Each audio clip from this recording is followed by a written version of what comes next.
Next lang natin medyo ito chamba. Rare figure to. 2004 release ng Toy Biz. May ano lang tayo, may bagong kaibigan na kolektor. Meron kasi akong rare figure din.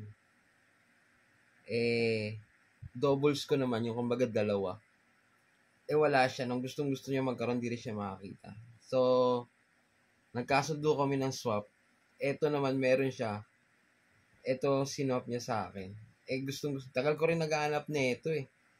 Hindi ako makakita. May nag-out kaya lang kadamihan damage o kaya merong missing parts ganun. Kasi nga matagal na to. 2004 release to ng Toy Biz. Kaya nag-settle kami na straight swap na lang. Rare sa rare figure. So, yun. Di inaasahan. Nagkaroon din ng ganito. Yan. Si Blackheart. Toy Biz release to ng 2004. May nag-out nito. Minsan, pumiputo ng buhok. Ganun. Eto, wala. Sobrang kinis. Articulated to. Ayan, nagagalaw-galaw yan. Paa, lahat. Articulated yan. Ganda. Napakalinis pa na itong figure na to. Kaya, sulit naman yung swap. Rare figure sa rare. Kaya nga lang sa akin, dalawa yung rare ko na yun, magkamuka. Kaya pumayag na akong nag-straight swap na lang. Ito siya. Napakaganda na yung Toy Biz. Ganda yung mga parang butlig-butlig dyan sa balat. Ito. Ganda ng scalp, ganda ng buhok. Haba ng buntot niya, no?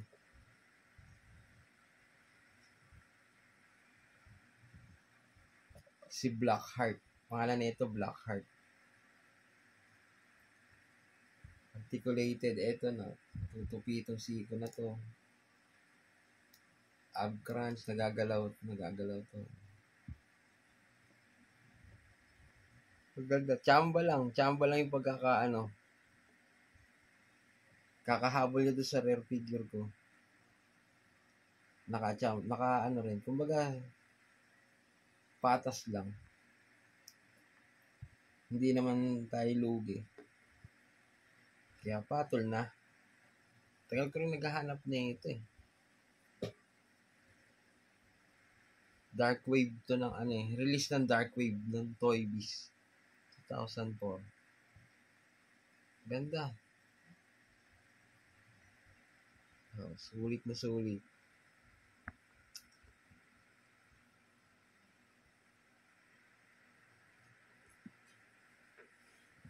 Ganda ng katawan, ganda ng sculpture ng katawan. Pati likod, yung likod.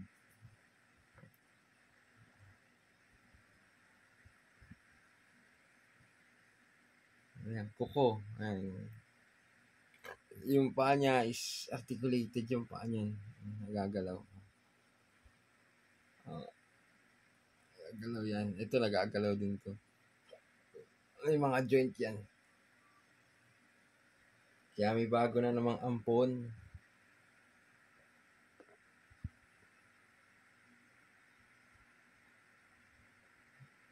Sa gusto pala mag-avail ng mga toys, mga figure, Gundam, meron tayo sa Lintik Toy Hub. Search nyo na lang sa FB. Lalabas na siya. Medyo hindi pa siya nakakaangat sa mga group kasi inaano pa sa admin yun eh. May hinihintay pa ng approval ng admin. Pag in-approve, so mga siguro 10 or 15 days pa siya bago mag-authorize mag-post. Kaya naka-pending pa siya. Pero kung masusearch nyo naman sa FB, pwede na kayong umorder. Pwede naman ng umorder. Hindi lang makapag-post pa sa mga group. Waiting pa for approve na. Approve na yung Lintik Toy Hub. Kaya lang, yung pag-post, 10 to 15 days pa yun eh. Upon approval, bago siya magpo-post. Ganun talaga, tiyaga-tiyaga. Kaya, sa FB muna.